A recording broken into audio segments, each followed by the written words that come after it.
thank you for joining us for part one of our two-part interview with Juliana Krueger and Nichole Moore of Diverse Computing. More than 240 million 911 calls are made each year in the United States. Many of them have powerful stories behind them that showcase human resiliency, courage, and all too often tragedy. Juliana Krueger and Nichole Moore of Diverse Computing have been running a campaign called Calling All Heroes for the past 5 years, which celebrates and highlights the amazing stories of the hard work that first responders do. Calling All Heroes gathers these stories together, and for the first time, this year, they have compiled them into a book, just in time for National Telecommunicators Week. This is LifeLine.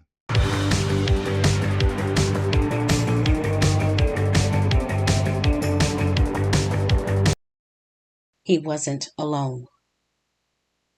I had a normal call for the morning time. An elderly male woke up to find his wife had passed away. While I was talking to him, he just kept thanking me for talking to him. He had never been alone. That made me realize how powerful our job is.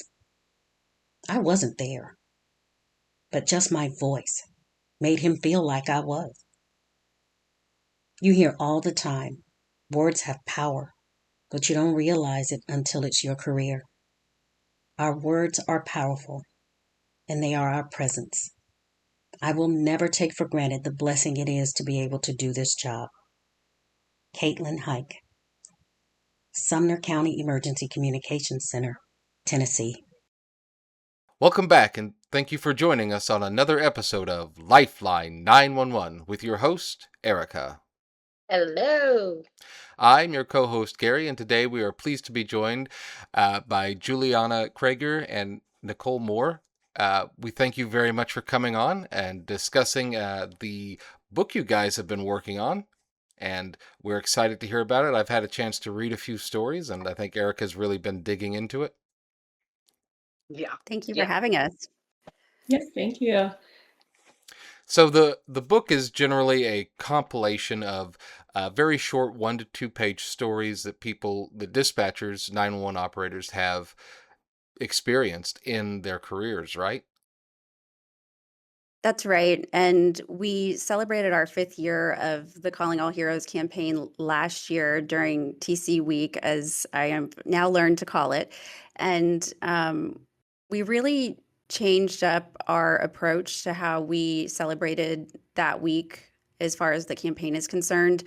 We originally asked dispatchers to share why they loved being a dispatcher, and we would highlight that on social media, and that was combined with the giveaway component.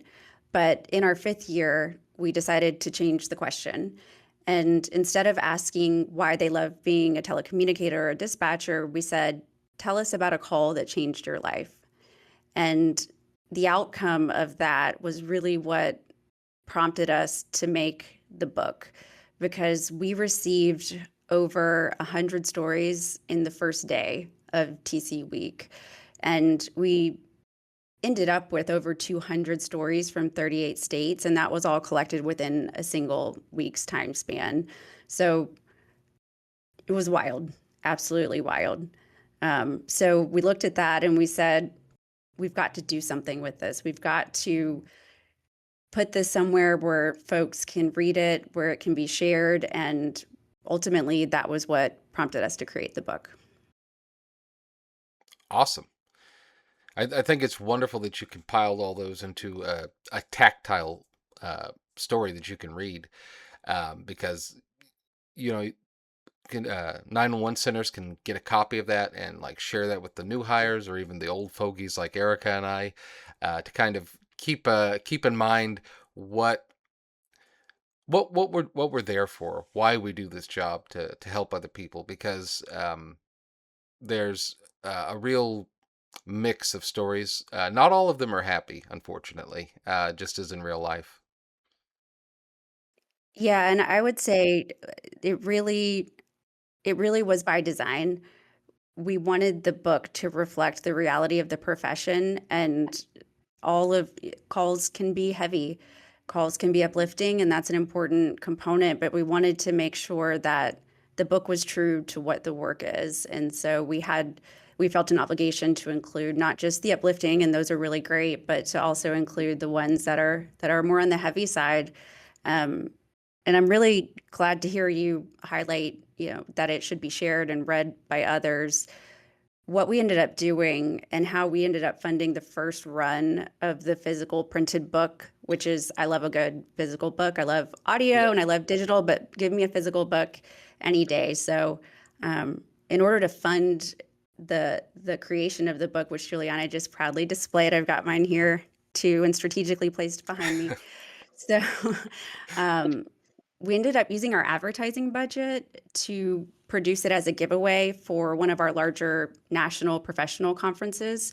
Wow. So instead of giving away a keychain or giving away a water bottle, we gave away the book as our swag, if you want to call it that, or company premium giveaway. Yeah, and so that conference is attended by every state in the United States, and the representative from Maine said, "Can I have an extra copy? Because I actually sit next to one of the women who wrote a story that's in the book." And so we were able to, isn't that wild? Just like all the little pieces connecting together was just, the whole experience was wild. You said before we began, you said you inherited this project 5 years ago.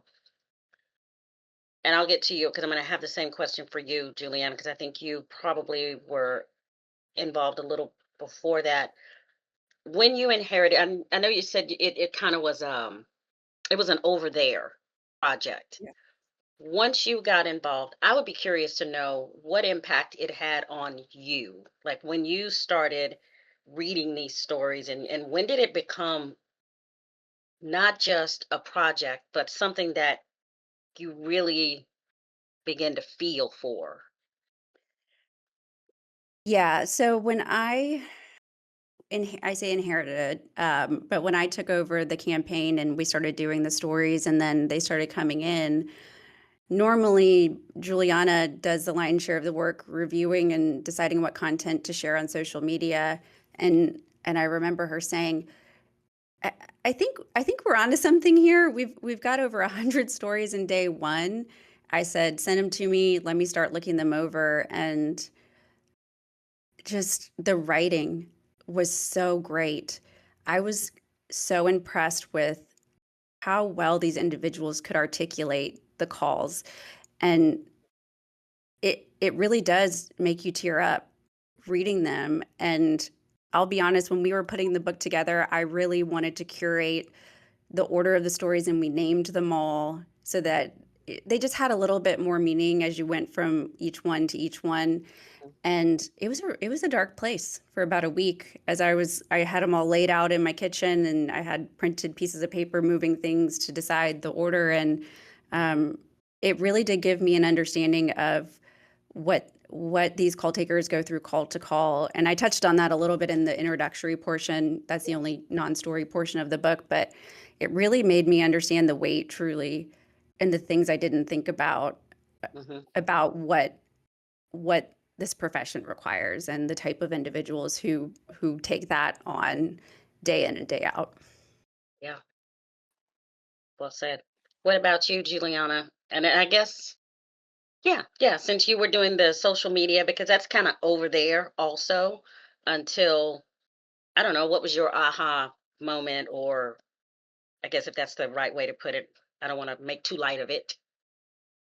Yeah, this last year it was my second year working on the campaign. We had really transformed it into just, tell us why you want to or what you love about being a telecommunicator, to share a story. And reading these story submissions, I mean, in a way, I think for some of these people, it was therapeutic to get that out, to get out something that happened to them. Maybe it was amazing.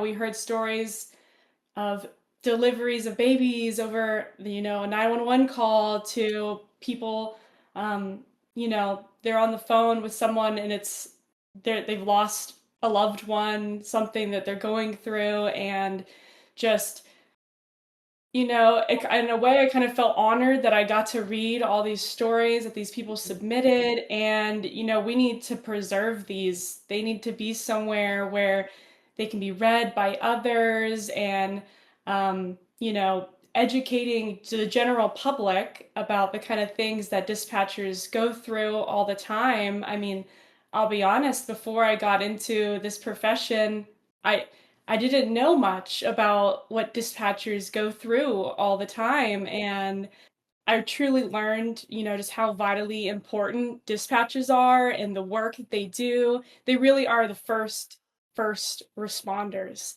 They're picking up the phone and, they might be helping someone perform CPR and they're getting the police dispatched there, firefighters, all those things, but they're not physically on the scene, but they still carry all the weight that those people that were physically there carry.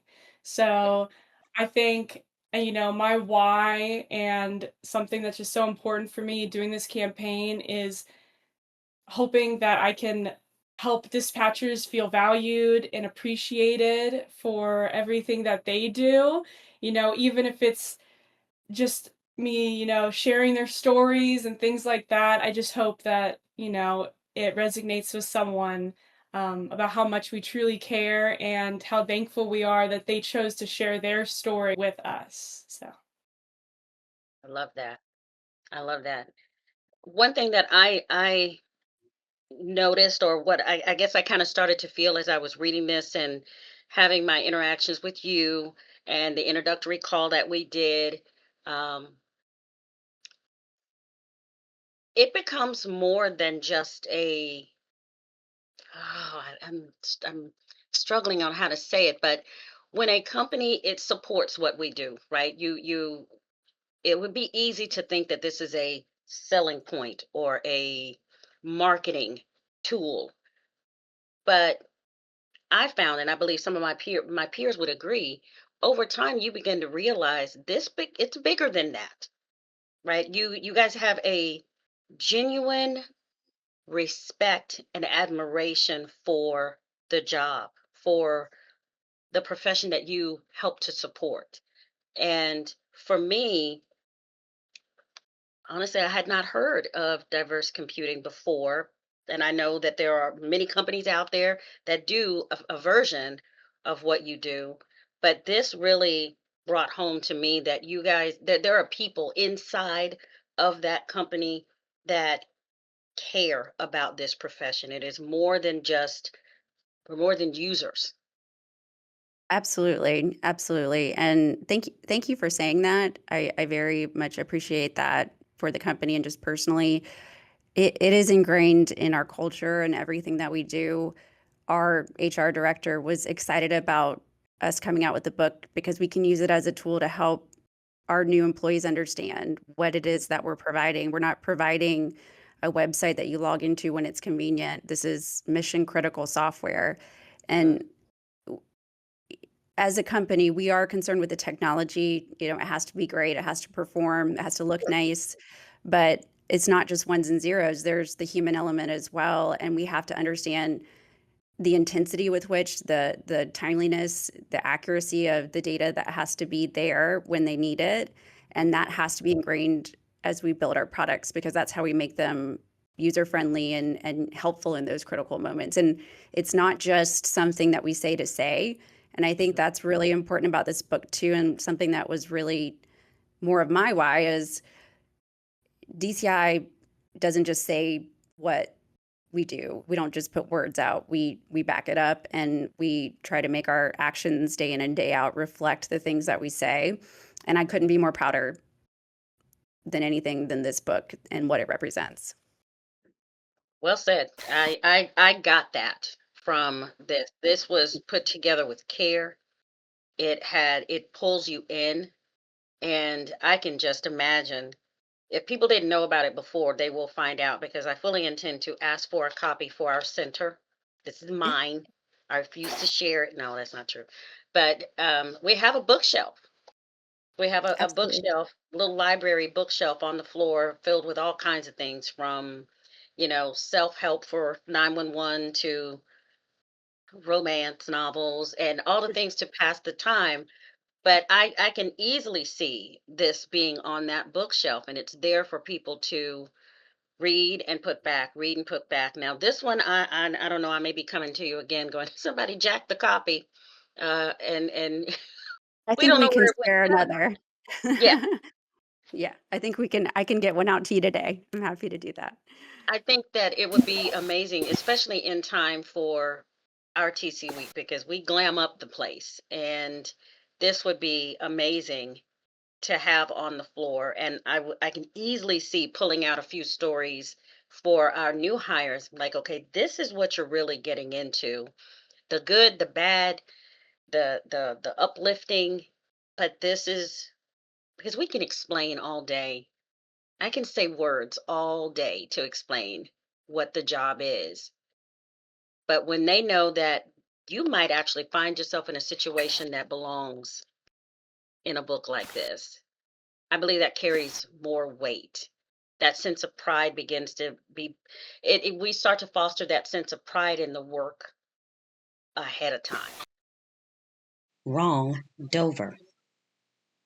In August, Dover Police Department in Delaware received an international call from the southern European country of Albania. The caller told us his brother's boat was sinking in the English Channel, located in Dover, England. When the caller looked up information for Dover police, it directed him to call Dover, Delaware. The caller provided coordinates where his brother's boat was located. Between the dispatchers on shift, we were able to make the calls in efforts to save the boat. We were able to call over and rescue the boater in the English Channel in just under 16 minutes. After taking this call, it has taught me a lot and has helped me expand my resources throughout my call taking. Mackenzie Atkinson, Dover Police Department, Delaware. Dover, England is approximately 3,600 miles from Dover, Delaware. Albania, where the 911 call came from, is approximately 4,700 miles from Dover, Delaware. I was going to say all those stories are, they're not fantastical, they're not impossible. They happen to Mhm. just everyday people that work the 911 lines. They're not made up. They're real life experiences that, people have. And I think that sort of slice of life is really intriguing to kind of see because it's not always the Hollywoodized, Halle Berry going out to go rescue the kidnapped kid. It's not necessarily smaller stories, but more tangible and realistic stories, and I think that's a really cool aspect of it. Yeah, and one of the things I would be curious to see this year, I'll be anxious to see this year is how folks write about themselves because again, the writing was fantastic and everything that we got, but there was this inherent like they didn't want to talk about themselves too much or compliment themselves too much. It was always this person on scene, this person that was also dispatching with me, my team. Mhm. They did such a Mhm. great job, but there's this humble nature about it that folks didn't want to talk too much about themselves because they hadn't read anything else that had been submitted. So now having seen what others have wrote, I'm hopeful that people will get out there and say, this is Mhm. what I did. And this is why I'm proud of this story for me. And it doesn't have to be a prideful story, but for the ones that were, it just seemed like they weren't wanting to compliment themselves as much as others, which is just a great quality about who they are as human beings. And as you're saying that, I'm thinking back to this. Yeah, Mm-hmm. that's absolutely the truth. Yep. Even one that just sticks with my heart, and it tells you how often I've opened it because I love that. I had it closed, and then I was looking for one particular story. I picked it up and I just opened it, and it fell right to the story That's because divine intervention right there. Yeah. I've bent it to the point where it's not, it's not nice. Look at that. It's not nice and new and well, it is still shiny, but I don't want to ruin it. But there is one particular story that I think anybody that's done EMS or had Well, I guess it doesn't really matter your discipline, but if you have been the one to triage calls and assist through CPR, you've gotten that call where someone has found a loved one and they are either on the bed, most likely on the bed, and they're not breathing, or they are, and the breathing is what in the profession we recognize as agonal, which is ineffective breathing. And now you have to go through the process of explaining to them we need to get them on a flat surface, and then we need to check the airway, and then we need to do X, Y, and Z. And then and not only are you doing that, because that's almost the easy part, because most of the time there's a program to help you. You're not doing it from memory, or there's cards or something, right? That's the easy part. The hard part is keeping them calm. Keep it as calm as possible. Reminding them that they are not alone, that you are there, and you have to convey that with your voice, which is another story in there where the person is talking about our words have power, and you don't really realize just how much power until it's your profession, and that our words, our tone of voice, that's our presence in their alone moment. So I'm mixing a couple of stories here, but that Yeah. just, what? Where has this book been? And why are you guys the only one doing it? Nobody else do it because it's their bag. But I, I'm happy it got done. That's all I'll say about that. But yeah, just I hear you. it's just amazing. That's one of the stories that just really sticks with me, and all of our peers out there. There will be, I believe, some sort of giveaway or something, but make sure you go out and get this on Amazon. I'm not cutting it off, but I feel compelled to say, because dispatchers love to read about other dispatchers, but circling back around to the way that these are written, these people are Mhm. incredibly articulate, Yes. and they are able to tell a story. You're drawn in immediately. And what made it extra real for me is I have lived quite a few of these stories. There's a couple of unthinkables in there. The worst nightmare that a dispatcher can have, Officer Down is one. Um, I think that's what showed me how much care was given in putting these stories together. Because you got a little bit of everything. Yeah. A little bit of everything. I love Mhm. that. Yeah. And yeah, I agree with you. And one of my favorite stories is called Live Wire. And that's one of the reasons we named them, because when we were trying to articulate our thoughts on what we were including, how else do you, the one about the call that this happened, the names Yeah, help you explain which one, if you are reading the book and talking to someone else who has also read the book, it's a way to communicate that, sure. and share what you experience from a particular story. But um, yeah, Livewire is one of my favorite ones. I won't ruin it for everyone, but it's kind of questioning the procedural things that you're supposed to do mixed with the human element of what the consequence of that decision is. And I Oh my really God. Yes. I really thought that one was also, again, beautifully written, like so many others. But I appreciate you highlighting the Amazon listing for the book. And just to give a little more detail on that, we used our advertising budget, like I said, to do an initial run of giveaway books for a conference that we had. And Juliana and I spoke and we said, best case scenario, we run through all the books and people say, but I still need a copy. And as a technology company, I'm not a book publisher and I don't have unlimited resources to produce books. So we looked into Amazon and we are able to have an order filled and printed and sent right to someone's doorstep from Amazon directly. And that is just to fill the need should someone want to have a copy of their own. And any of the royalties, which is a very small amount, we really just covered our printing costs for that, and any little extra goes directly back into the campaign as far as royalties are concerned. Again, I always like to explain we're not supplementing our income with book sales. We are really just trying to cover our costs, and there's perhaps a little sliver extra that goes back, but we put it right back into the campaign. Okay. So I was curious. Neither of y'all are like have done 911 call taking or dispatching or anything. So reading those stories, how, like, because you got in hundreds and hundreds of them, much more than we're able to make it into the book.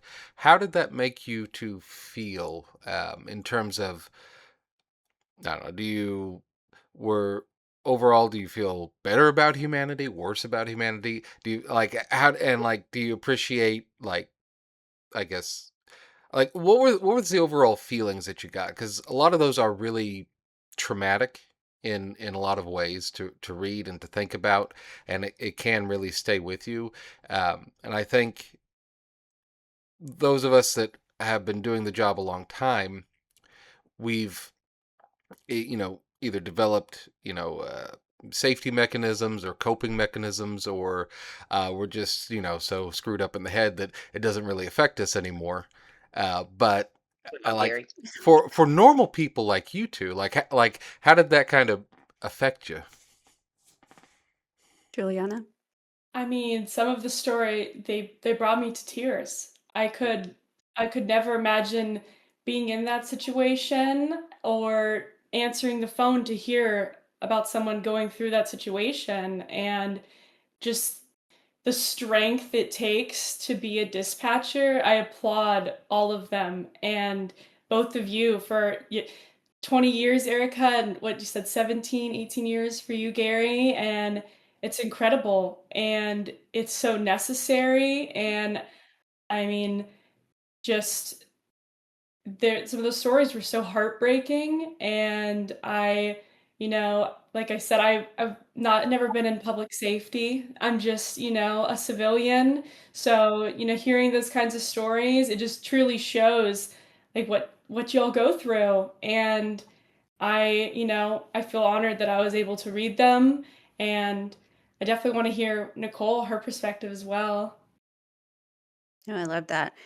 I, I struggle. So I've been in at Diverse Computing, our company, for 21 years now, and I have done training. I like to joke. I don't know what age I'd have to be to still be in my 30s even, but yeah, I was like I always 12. start when I was 12. I started when I was 12. 12. So That yeah. was my instinctual number there. Mhm. Yep. But I've done trainings in, we used to call them teletype or, Yeah. dispatch centers. Yeah, I always age myself that way by saying We, teletype. we still call And it teletype. oh, good, that You're pleases only me. So, 15. It's good. pardon? You're only 15. It's good. That's good. That's right. I'm learning. Yeah. And so, I've been in shifts doing trainings even late night, but it was always those lulls. It was never the times when something happened like what was told in the stories of the book. So I understood the urgency of it all and call to call. I just didn't really realize the weight of it. And what happens when you call 911. You know what Mhm. happens on the other end of the call, potentially your worst moment when you're calling in, but you just don't think it all the way through. You don't think Mhm. it all the way through to what the call is about, what they're having to do, the decisions they're having to make while coordinating with other first responders, multiple, and talking to a person on the other end of the phone. And then the call ends. And sometimes you know the outcome and sometimes you don't. And Yep. that was probably the wildest thing to me, to hear that someone really didn't know the outcome Mhm. of that whole situation. And then they got to pick up the next call. That Yeah. just blew my mind. And it wasn't that I thought it didn't happen. I just never thought about it. Yeah. And so that was the biggest impact on me. Live wire. It was a stormy evening, not long after I'd started working as a dispatcher. The kind of night where the sky won't stop growling and the rain falls sideways. I was still finding my footing behind the console when a call came in from a young man. His voice was urgent, rattled. The power had gone out, and the electric company had sent someone to investigate. But something was wrong, he said. I'm standing beside the lineman. He's on the ground, and he's snoring? Snoring. That word sent a jolt down my spine. It was a sound I'd heard described before, the agonal breaths of someone whose body is shutting down. He wasn't snoring, he was dying. The young man said the lineman had been in the woods for a while, so he'd gone to check on him and found him like this. I didn't need a second more. My training screamed the truth. The lineman had likely been electrocuted. I felt my heart drop. This was a small town. Our community is tight-knit, and I knew there was a real chance I knew this man personally. I could hear the young man's grandmother in the background, urging him to do something, to help. I kicked into gear, ready to give life-saving instructions, EMD mode, full throttle. But then I stopped cold. What if the wire was still live? What if the young man and his grandmother were standing in the kill zone? Suddenly, I wasn't trying to save one life. I was trying not to lose 3. I had to choose. Try to walk him through CPR and risk him being electrocuted too, or order him to leave the lineman behind and live with the weight of that decision forever. I chose. I told him to run. He resisted. His heart wanted to help, but I didn't let him. I made my voice firm, urgent. I told him, "You have to leave, now." And finally he listened. The lineman didn't make it, but that young man and his grandmother, they were safe. Later that night, the full weight of it all came crashing down. I found out the lineman was the father of my son's best friend. My son had been with this friend that very night when the news came in. That boy was just 16. That night didn't just change one family's life, it changed mine too. I've replayed the call 1,000 times, wondered if I made the right call, wondered if I could have somehow saved him. I know, logically, that I made the right choice. Scene safety always comes first, but logic doesn't ease the ache. It doesn't make the what-ifs go away. If the lineman had been somewhere safer, maybe CPR could have been performed and helped. Maybe he could have made it. But I knew this much. That storm took 1 life, not 3. And that, even through the static and sorrow, is something I hold on to. Teresa, Department of Public Safety, Maine. Thank you for joining us at part 1 of our 2-part interview with Juliana Krueger and Nichole Moore of Diverse Computing. We will conclude the interview next week. Until then, may you all have a happy Telecommunicators Week. Thank you for watching. If you have any questions about today's topic or topics you'd like to cover in the future, please reach out to us at lifeline911podcast@gmail.com. This has been a production of Lifeline 911, copyright 2026. Until next time, this is Lifeline 911 signing off.